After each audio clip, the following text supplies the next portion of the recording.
There is a place on the map of Europe that many pass by without even noticing it. A small point between the sea and the mountains, tucked somewhere between Croatia and Albania. A country rarely spoken of out loud, yet impossible to forget once you have been there. This is Montenegro. If you stand on the old fortress wall and look down at the Bay of Kotor, it is hard to believe that this place is talked about so little.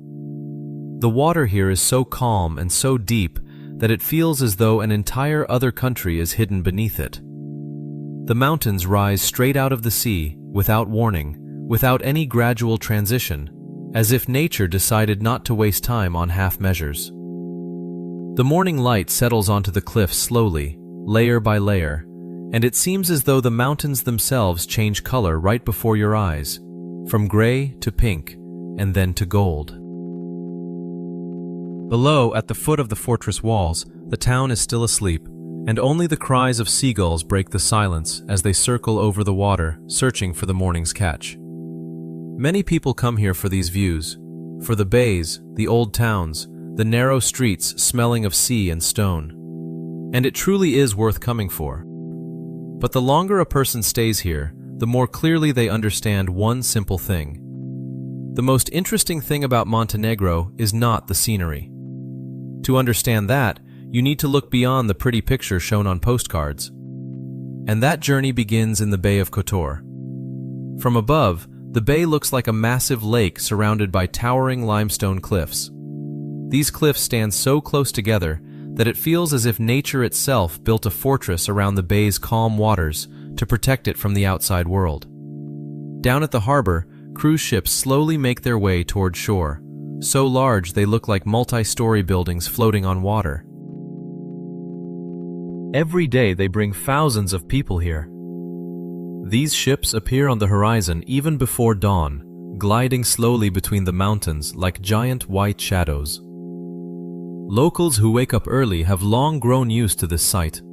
It has become as ordinary to them as the sunrise. Looking at this scene, it is hard to believe that fewer than 700,000 people live in the entire country, fewer than in a single major city somewhere else in the world. At times, it feels like there are more tourists arriving here in a single summer day than there are residents in the whole country. But small size has never been what makes this country remarkable. Just a few hours' drive from the coast, the palm trees and Mediterranean air begin to fade away. The road climbs higher and higher, winding into the northern mountains, where even in summer you can still spot unmelted snow along the roadside. The air along this road changes with literally every turn of the winding mountain pass. At first it is warm and salty, smelling of the sea. Then it grows cooler, drier, and eventually turns truly mountain air, sharp and clean, with a faint hint of pine and wet stone. In the morning, a person can be standing by the sea. By evening, they can find themselves among cool pine forests high in the mountains. This kind of contrast is rare to find anywhere in the world. Usually, to witness landscapes this different, you would need to cross several countries or even continents. Here, a single day's drive is enough. Within the borders of one small country, entirely different worlds exist side by side. In the south, lively coastal towns that welcome visitors from around the world every year. Here, life buzzes from early morning until late at night, filled with laughter, music, and the clinking of glasses on summer terraces. In the north, quiet valleys, plateaus, and small settlements tucked among forests and cliffs. Here, time seems to flow differently, slower, calmer, closer to the land itself. This difference is not simply a matter of beautiful scenery. It has created two completely different ways of life within one country, two different speeds, two different views of what it even means to live well. And to truly understand Montenegro today, it's worth starting with its most famous city, Kotor. At 7 in the morning, Kotor is still quiet. Church bells echo through the stone streets of the old town, and there is almost no one around. Only the smell of fresh pastries mingles with the aroma of coffee drifting from small cafes tucked beneath centuries-old walls. Thin wisps of smoke rise from the few open bakeries, and the scent of fresh dough fills the entire narrow street. On the old stone steps at the foot of the fortress, cats are still curled up asleep in the morning sun. There are so many of them here that for many locals, cats have become just as much a part of Kotor as the stone streets themselves. People say there are almost as many cats in this town as there are people, and that the cats act as though they are the owners here, while tourists are merely guests in their domain. At this hour, the city still belongs to those who live here. An elderly woman opens the shutters of her small shop. A fisherman carries the fresh catch to a nearby cafe. Someone hangs laundry on a line strung between two old houses, and it sways gently in the morning breeze. But this calm does not last long. Somewhere out in the bay, enormous ships are already visible, slowly approaching the shore. Within a few hours, the narrow streets will fill with people. The squares will come alive. Cafes and shops will start operating at full capacity. Voices in dozens of different languages will blend into one collective hum, and the small souvenir shops that were closed just an hour ago will now throw their doors wide open. And the rhythm of the city will shift once again, just as it does here every day, year after year, century after century. For many years, tourism made Kotor the most recognizable face of Montenegro. But Kotor is not where most Montenegrins actually live. To see the real, everyday life of this country, you need to leave the coast behind. Just a couple of hours from the sea, the atmosphere changes completely. The ancient walls and the ships in the bay gradually fade into the distance. The road leads farther and farther from the water, winding between hills, past small villages where grapes and peppers dry in the sun in the yards, and where old men sit on benches by their homes, watching the passing cars. Ahead lies Podgorica, the capital of Montenegro. For many first-time visitors, this city comes as a real surprise. Podgorica does not have the dramatic views found in Kotor. This city rarely appears on postcards, and tourists usually don't linger here for long. There are no ancient fortress walls encircling the city, no narrow medieval alleys leading straight to the sea. But walking through its streets, you start to notice how one layer of history overlaps another, as if the city were built from different eras stacked on top of one another, like pages of one large book. Podgorica doesn't have the perfectly preserved charm of an old town. Instead, it presents a completely different picture, perhaps not as neat, but authentic, alive, breathing. Beside the remains of Ottoman-era mosques in the old quarter of Stara Varosh stand plain concrete apartment blocks, a legacy of the Yugoslav era, stark and blunt, like a memory of another time. And at the foot of these weathered buildings sit modern glass-fronted cafes that stay lit late into the night, filled with young people with laptops and cups of coffee. The turquoise Moracha River flows through the heart of the city. Its waters are so clear that you feel you could make out every stone on the riverbed. In the evenings, along its banks, elderly residents take walks, teenagers skateboard, and couples sit together on the grass, watching the sun slowly set behind the hills on the horizon. Podgorica doesn't try to put on a show for visitors. It exists for the people who live there, moving at a pace that feels surprisingly relaxed for a national capital.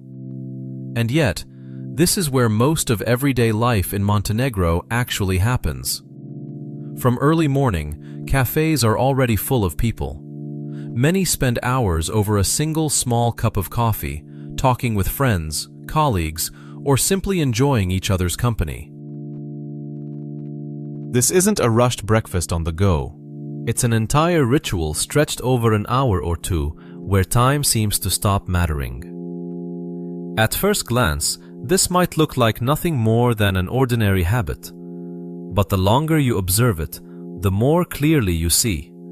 There is something deeper behind it, the way Montenegrins look at life itself.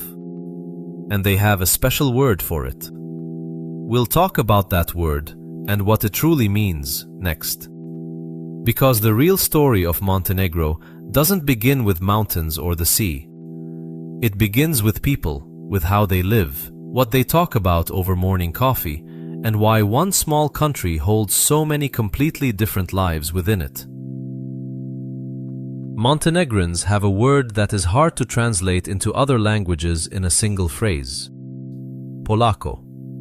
In its simplest sense, it means slowly or take it easy. But for many people here, it is more than just a word.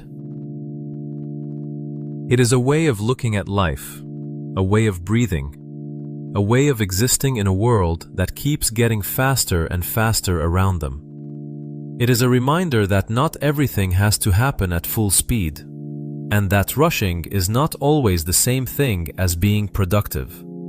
Sometimes the most important decision is simply to stop, sit down, and just be near the person you love. But it would be a mistake to think that Polako means passivity. To understand how it actually works, it's worth visiting one place that perhaps best captures the everyday life of Montenegrins. It's a traditional market here called Zelena Piazza, the Green Market. On Saturdays, this market comes alive from the earliest hours, even before the sun has had a chance to properly warm the cobblestones. The stalls fill with fresh vegetables and fruit, just picked from nearby gardens, red tomatoes still damp with morning dew, heavy clusters of grapes, green peppers stacked in neat little piles.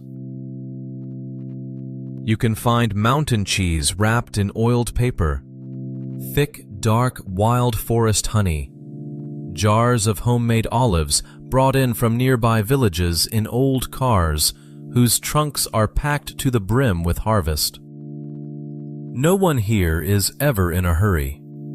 Vendors often invite guests to sample their goods before any talk of price even begins.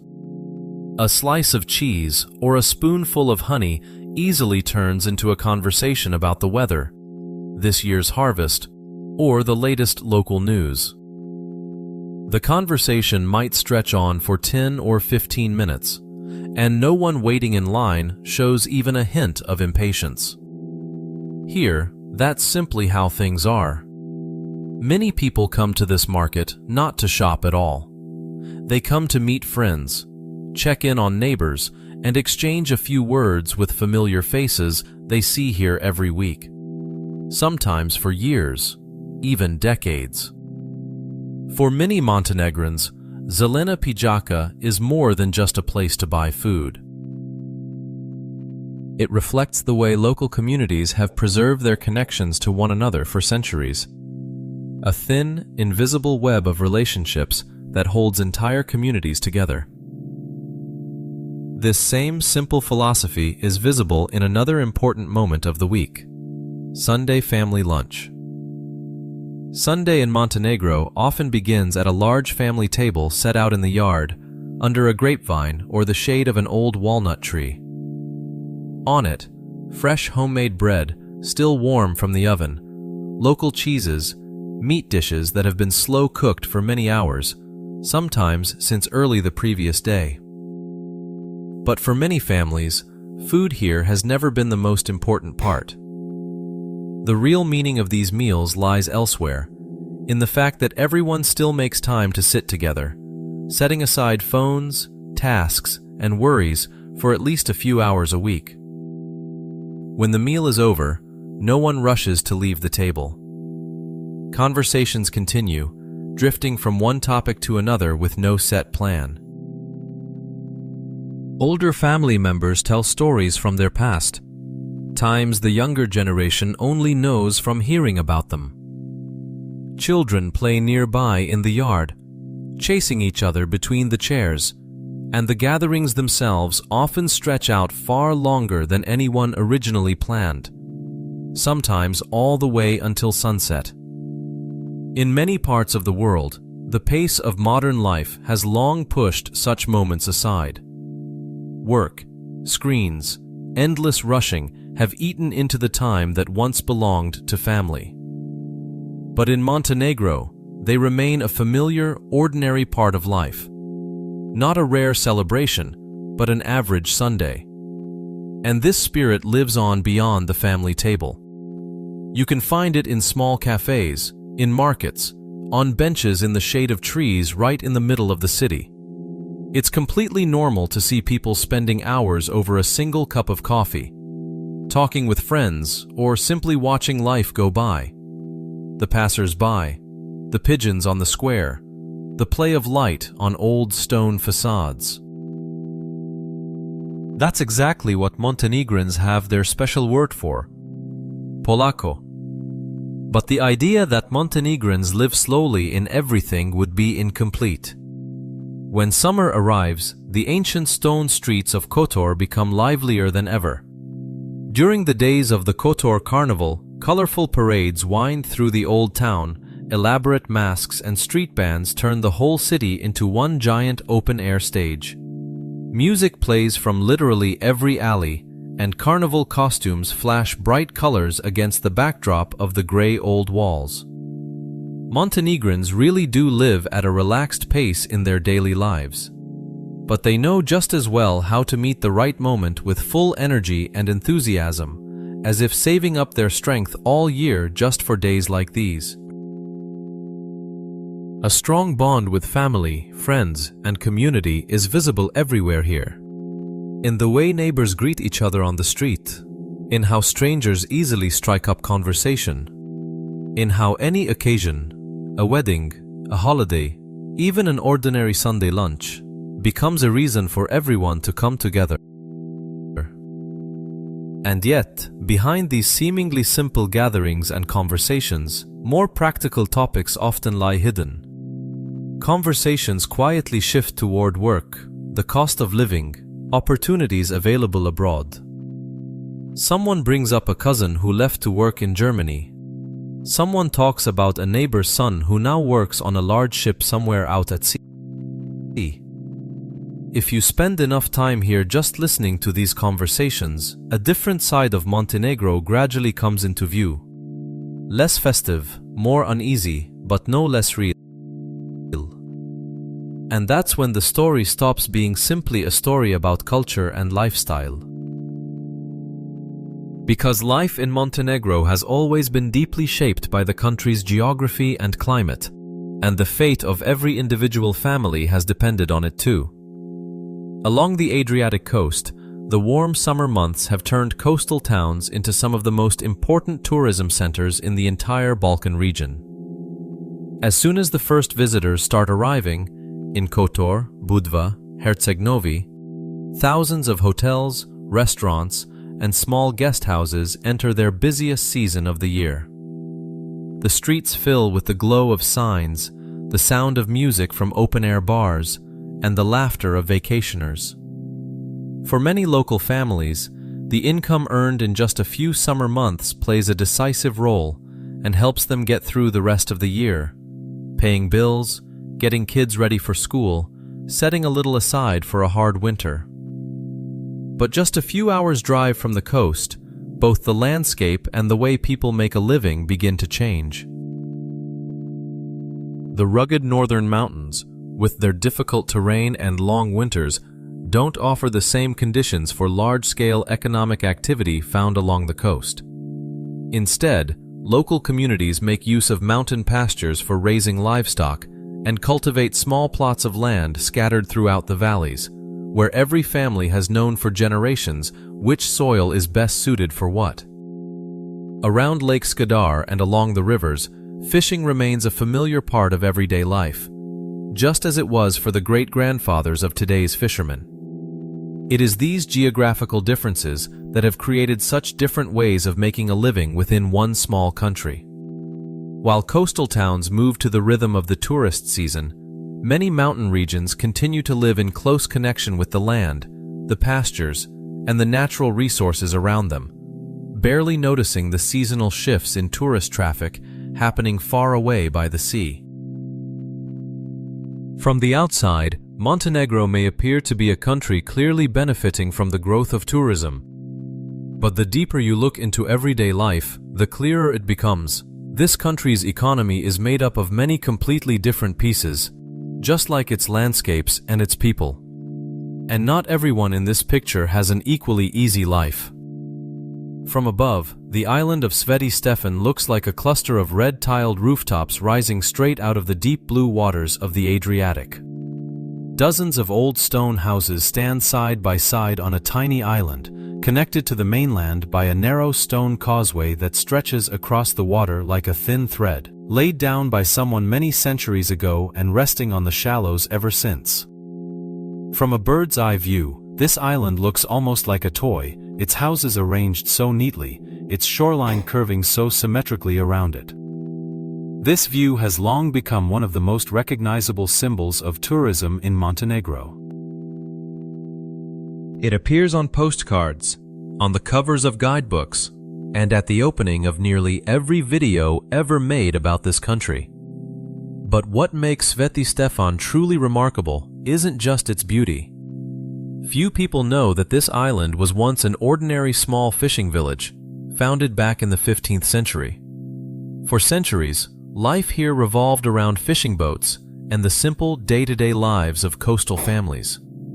In the evenings, when the boats came back with their catch, the whole island probably smelled of salt, fish, and the smoke of hearths where dinner was being cooked. Children ran through the narrow stone streets, while adults mended nets right at their doorsteps. Today, the red rooftops remain. So do the old stone alleys, paved with the same stone fishermen once walked on. Even some of the street names from that era have survived. But most visitors today can only admire the island from a distance.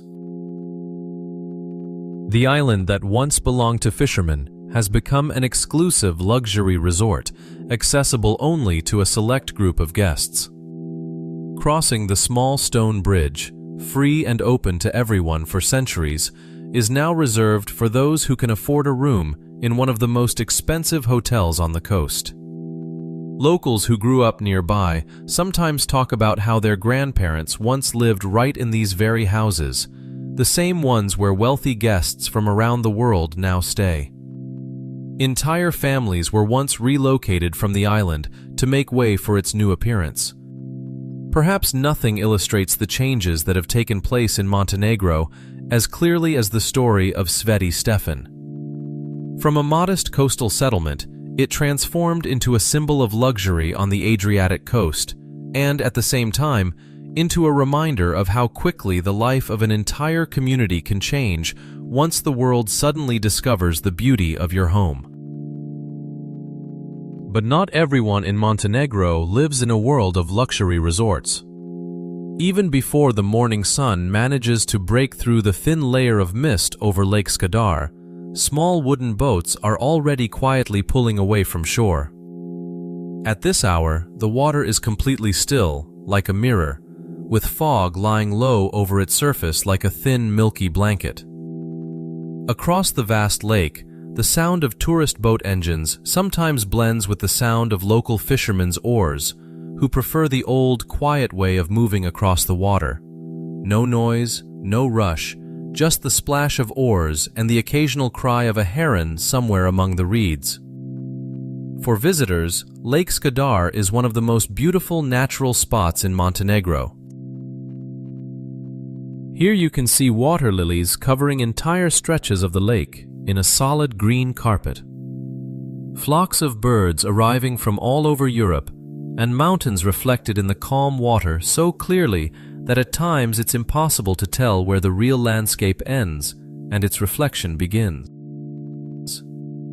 But for the families who live by this lake, it remains, first and foremost, a source of livelihood, not just a pretty view for photographs. Generations of these families have grown up beside these waters. They know every fishing season, every current, even the smallest shifts in weather that would be completely invisible to an outsider. The elders here can tell, just by the color of the sky at dawn, whether the catch will be good today or whether it's better to stay home. Their lives have been tied to Lake Skadar long before it ever appeared in travel guides, long before visitors with cameras started showing up here. Today, tourism brings new opportunities. Small guest houses, lakeside cafes, and tours for visitors are appearing. And yet, every morning, fishing nets are still cast into the water, just as they have been for many generations, no matter how many tourist boats pass by during the day. Two very different rhythms of life continue to exist side by side on the same lake, barely crossing paths with one another, yet sharing the same air, the same water, the same sky above. Leaving the lake behind, winding roads continue on into the northern mountains. Here, life seems to move even more slowly. The sound of sheep bells echoes across the hillsides, bouncing off the cliffs. Farmers and shepherds continue to live in these steep mountain lands, where winters are long and everyday life stays closely tied to nature. Whether the snow fell on time, whether there's enough hay, whether the livestock stays healthy. There are no luxury marinas or high-end resorts here. There are only mountains, forests, open pastures, and people who long ago learned to live with the challenges of this harsh landscape, not fighting it, but finding a way to exist alongside it, adapting to each of its moods. This way of life is reflected even at the dinner table. Thin slices of Negushki prosciutto are cured for months in the cool mountain air, developing a flavor that can't be replicated anywhere else. Glasses of rakia are distilled from local grapes and plums, the recipe passed down from father to son, generation after generation. Beneath a bed of hot embers, ispod sacha slowly cooks for hours, a dish prepared slowly and patiently, just like life itself in these parts. Montenegrin cuisine isn't elaborate or refined, but every dish carries the mark of time, of climate, and of how people over centuries have adapted to the land they call home. As the country continues to change, one important question remains. Will these traditional values endure, or will they gradually give way to a completely different Montenegro? Faster, more modern, more like the rest of the world? No one yet knows the answer to that question. Not the fishermen on Lake Skadar, not the farmers in the mountains, not the hotel owners along the coast. But it is precisely in that question that the true essence of this small country seems to lie.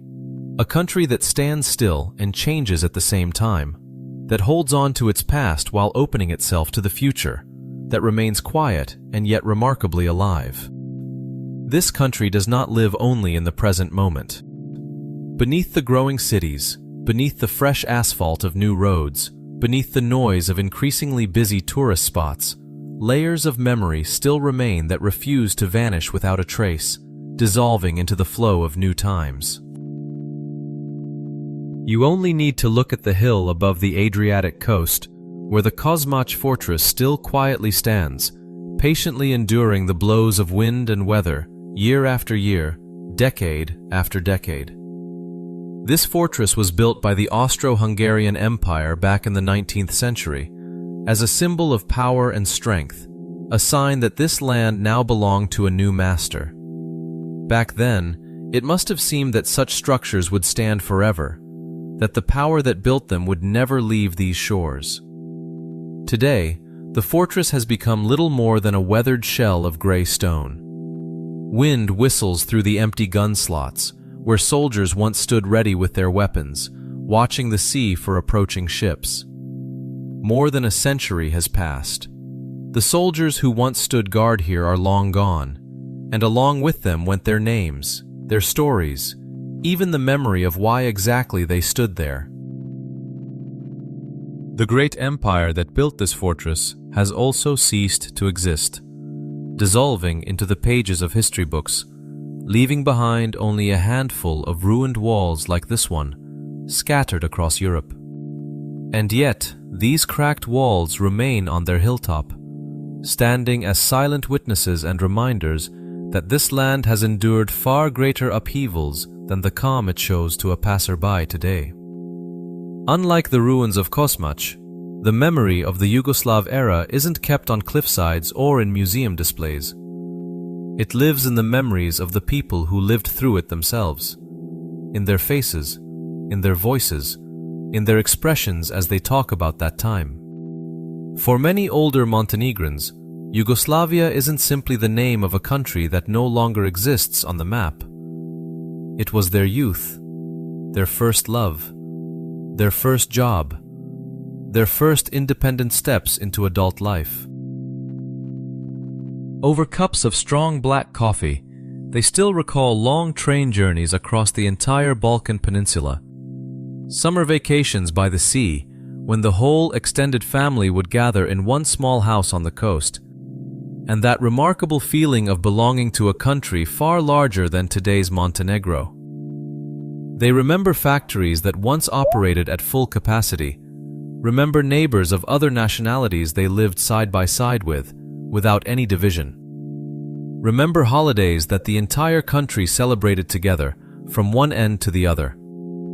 Although that country fell apart many decades ago, memories of it are still woven into everyday conversations, into family stories passed down from the older generation to the younger one. And this isn't a source of regret, not a longing for something that never came to be. Rather, it's a part of the past that helped shape the Montenegro of today, with all its contradictions, with all its complex, layered identity. The younger generation listens to these stories differently than they might elsewhere. For the grandchildren and great-grandchildren of that generation, Yugoslavia is no longer a personal memory, but something more like a family legend, retold at that same Sunday table, alongside stories about Grandpa's fishing trips or Grandma's garden. And yet, it is precisely through these conversations that the past continues to live on, being passed down further, never allowed to fully fade into forgetting. But perhaps the most astonishing and truly remarkable example of how the past is preserved here can be found at Piva Monastery. In the 1970s, when a hydroelectric dam project threatened to flood an entire valley along with everything in it, the people of Montenegro made a truly extraordinary decision. Rather than abandon the ancient monastery to the rising waters, letting it slowly disappear beneath the future reservoir, it was decided to do something else entirely. The monastery was completely dismantled, stone by stone. Over the course of 12 long years, every stone of the building was carefully removed, carefully numbered, its exact position in the structure recorded, so that nothing would be mixed up when it was reassembled at the new site.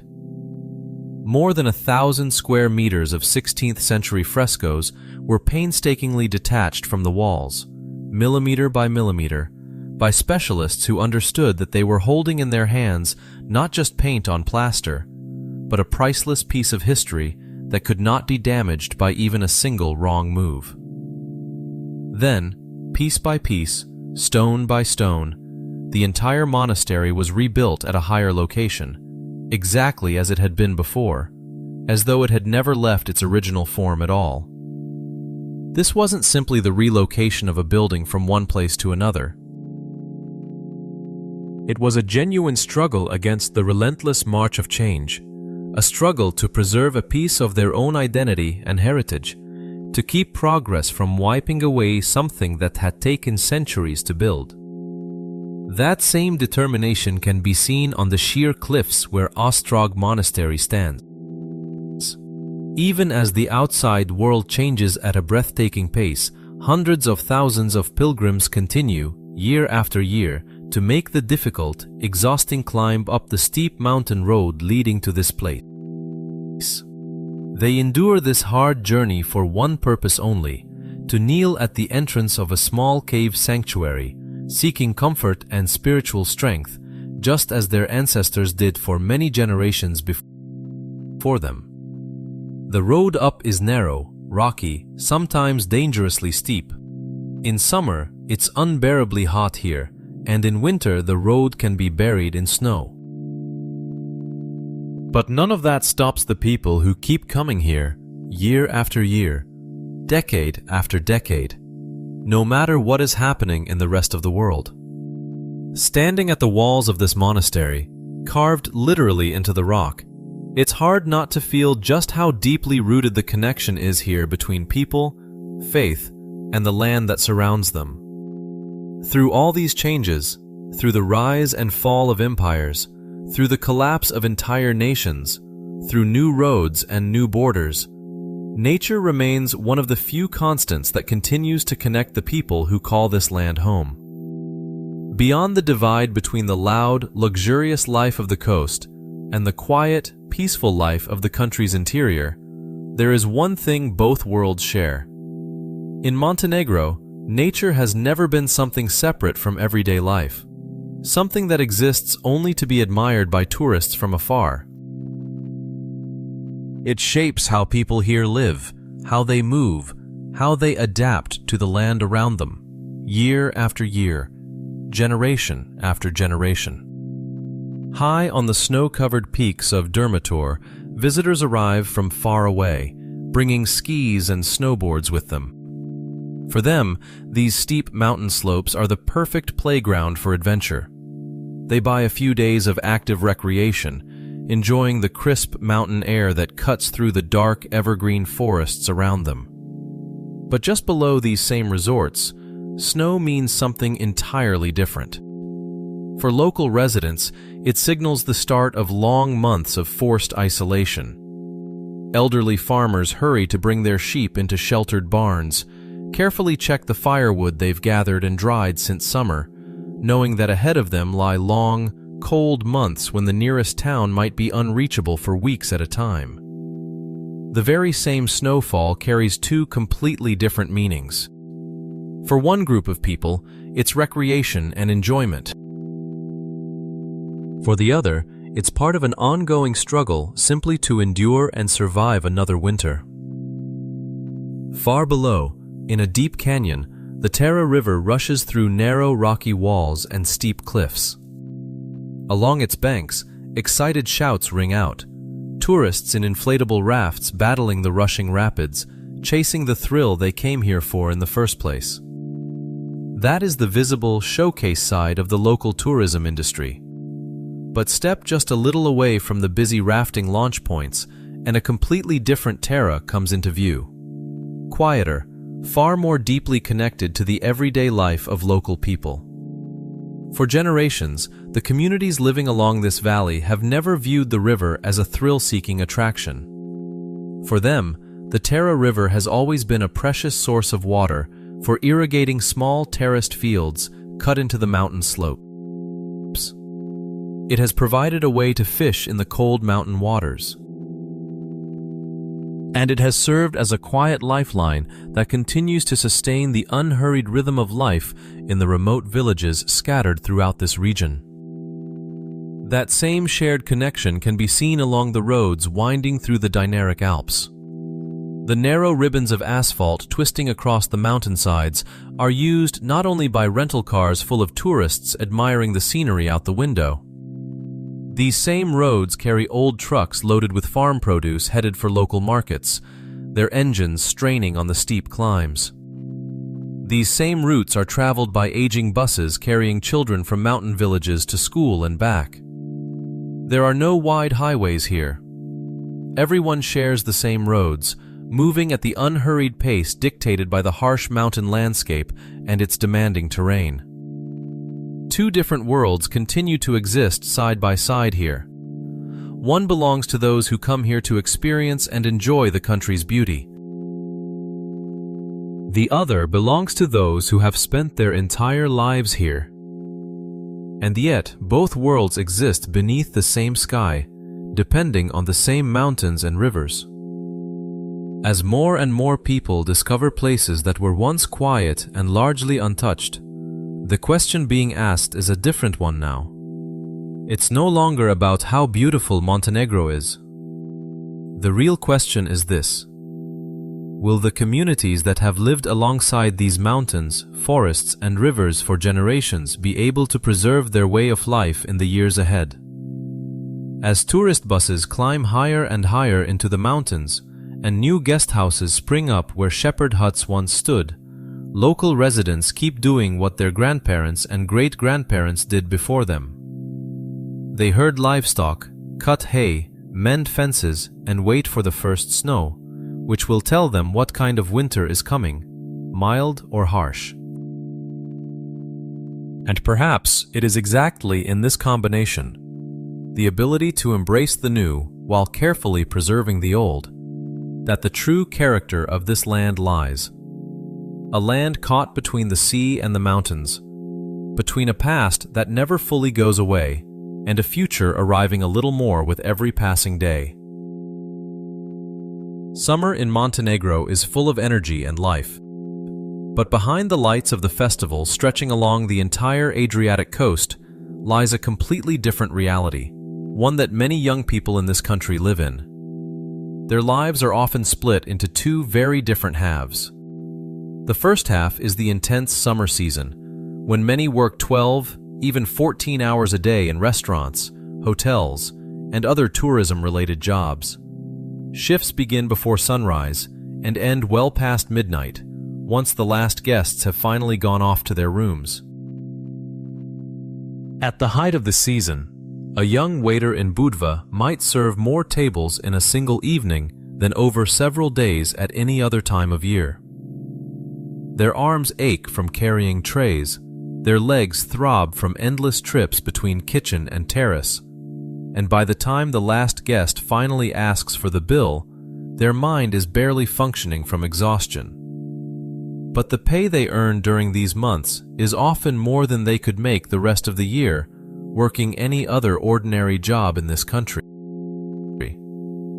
A front desk manager at a small hotel in Herceg Novi says that over the summer, she learns dozens of names and faces of guests from all kinds of countries, memorizing their habits, their quirks, their stories, and then, with autumn's arrival, all those faces vanish at once, as if they had never been there at all, leaving behind only empty rooms and silent hallways. The second half is a long and much quieter winter.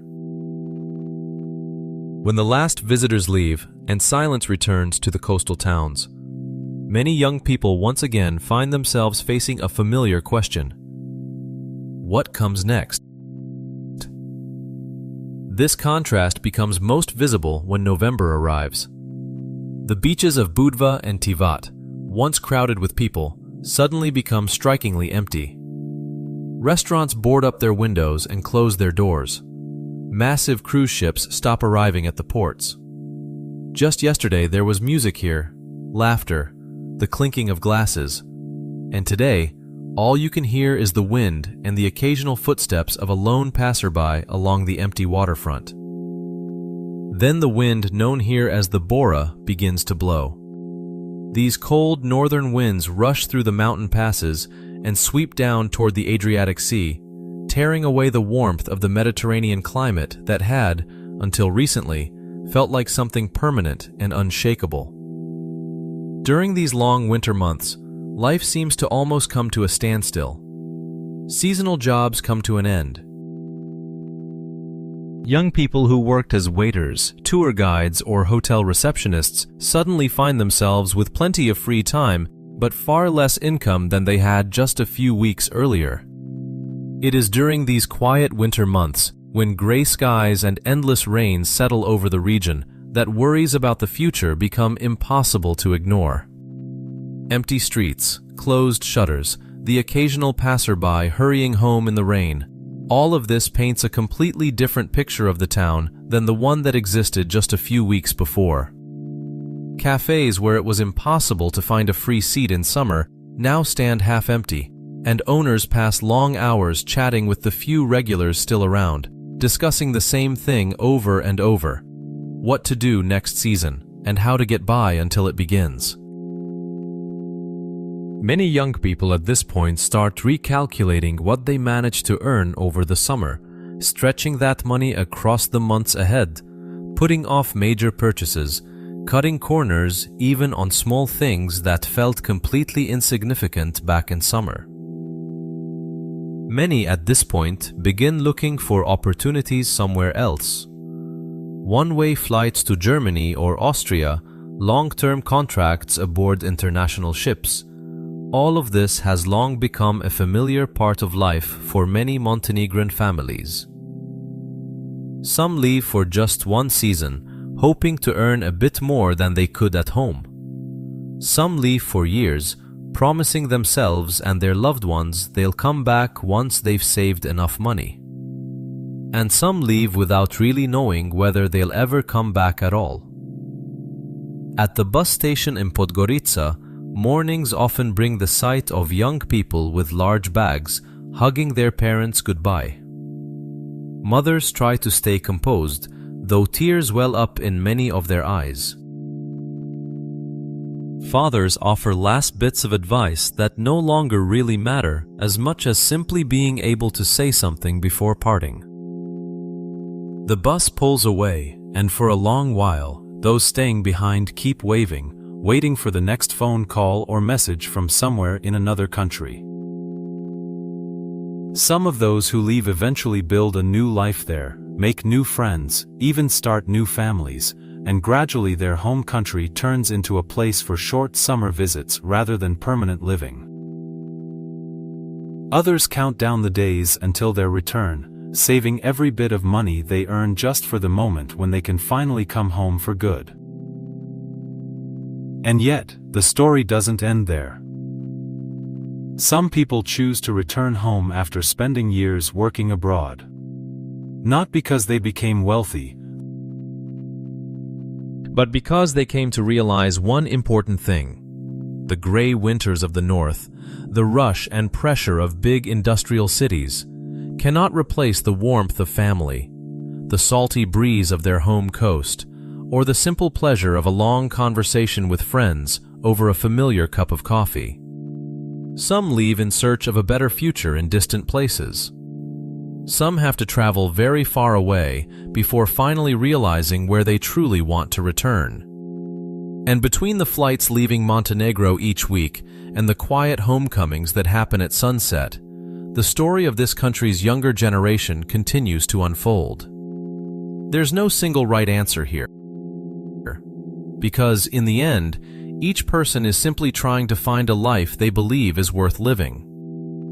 A young woman who grew up in a small house near the sea recalls once dreaming of moving to a big city, to another country, somewhere she imagined life moved fast and felt exciting. She left, worked for several years away from home, and one day realized she missed even the most ordinary things. The smell of coffee from the bakery down the street, the sound of neighbors' voices drifting through an open window, the way the whole street would gather in the evening on a small square just to talk. Another young man, by contrast, spent his whole life here, among the same streets, the same faces, and only after many years decided to leave in search of something more, feeling that home no longer held any room for him to grow. There's a third story often told here too.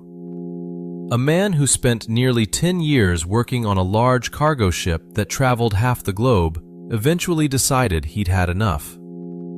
He had seen dozens of ports, dozens of cities, heard dozens of languages. But every time the ship returned to European waters, he found himself checking the map to see just how close he now was to home.